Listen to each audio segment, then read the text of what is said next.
Hello, Node.js enthusiasts. Welcome to another enlightening session.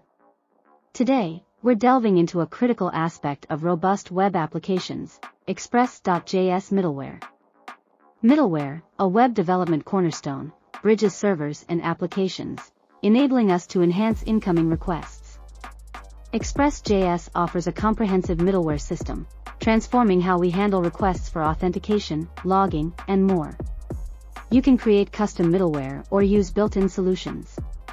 We'll explore both options, understanding when to choose each. Let's dive in. I'll guide you in creating custom middleware.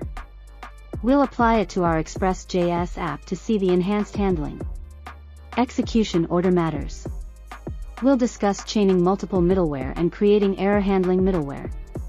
We'll build an authentication middleware, ensuring only authorized users access certain routes. Not all middleware is global. Dive into route-specific middleware for fine-tuning. Testing middleware is crucial. I'll share best practices for optimization and cleaner code. Your questions matter. Ask about middleware concepts or implementation. We've journeyed through Express.js middleware in Node.js.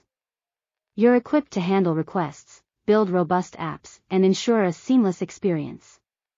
Thanks for joining me. Remember, web development's world is at your fingertips. Happy coding!